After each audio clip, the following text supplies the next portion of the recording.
welcome back to Programming with Irene. Last time we went over the looks section.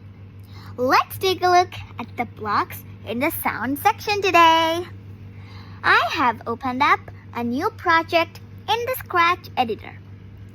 The first block we have is the play sound until it is done block. Let us give it a go. We can choose the sound from the drop-down.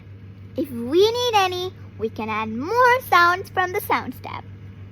Click on the block to run the code and we can hear the meow sound.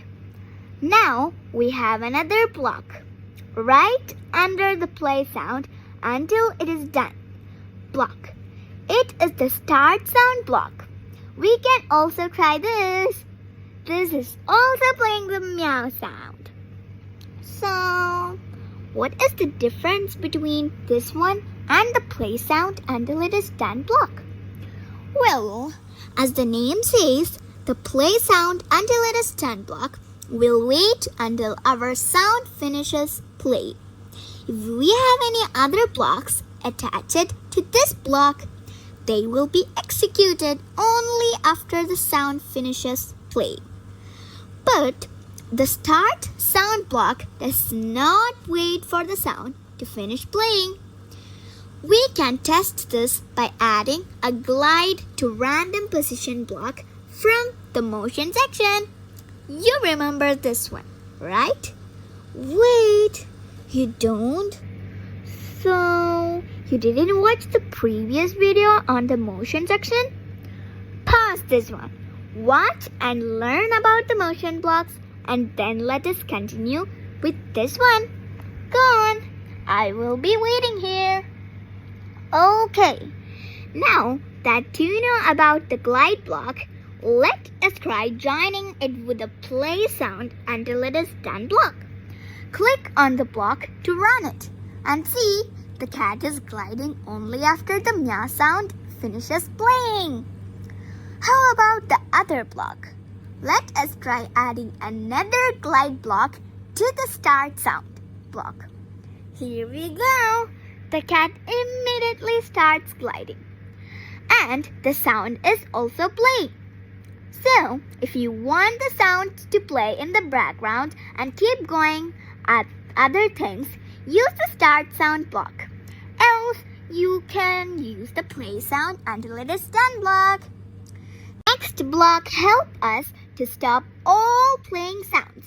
We can drag this to test it and click on the start sound block and then on the stop all sounds block. As you can hear, the meow suddenly stops when we click on the stop all sound block. If you have many different sounds playing in all parts of your game, you can use this block to stop playing all sounds at once. Next up, we have three related to sound effects. That is right. Just like graphical effects, we can add sound effects also. Go watch the look section video or graphical effects video to learn more about adding those effects. I am dragging all three of this. Change effect by block, set effect to block and clear sounds effect block. The first one, which is change effect by block, allows us to change the value of a sound effect. If there is no effect applied, it will add that effect with the value that we give in this text box. As you can see, we have two types of effects available. One is pitch and the other is pan, left or right. Let us check out the pitch effect first. Let me drag another start sound block on top of the change effect block because we want to hear the changes and effect, right? So, if there is no sound playing, we will not be able to hear the changes. Okay, I am giving a value of 50 in the text box. Here we go. The meow sound is very high-pitched now.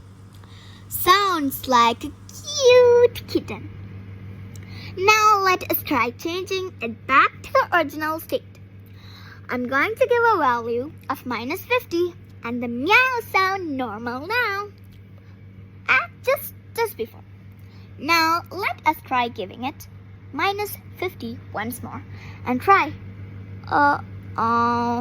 It sounds like a very old and scary cat. This is cool. So how about the next effect? The pan left or right effect will switch up the speakers when the sound is playing. Let us add another start sound block on top and try this out. If we enter a value of 0, then it will play in both speakers. If the value is -100, it will play only in the left speaker. If you have a headphone connected, you can test this. Now, I'm bringing it back to 0 by applying 100 again to undo the previous changes. Now, giving 100 again, it is playing in the right speaker. The set effect block is also similar, but instead of changing the effect value, it just applies the value directly. So, any previously applied values will be forgotten, and this new value will be applied. The clear sound effect box clears all the sound effects we applied. We can try this by clicking on it, and then another start sound block. The meow returned back to normal now. We have 2 blocks that we can use to control volume. The change volume by block and the set volume to block. Let us try the change volume block. Giving a negative value will decrease the volume, and a positive value will increase the volume. Trying with -10, now adding another start sound block.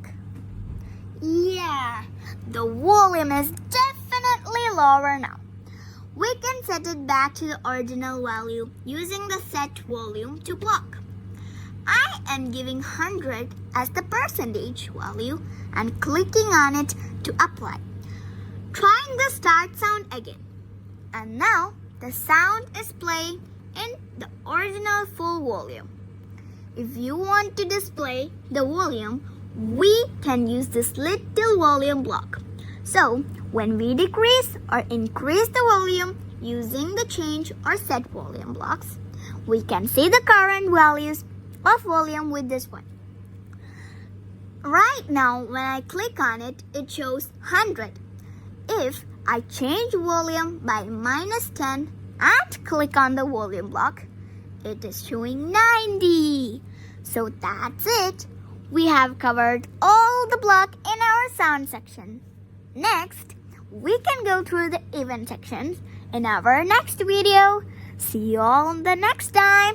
Until then, play around with what we learned today. Check out my channel and please leave a like, share, and do subscribe. Bye-bye and take care.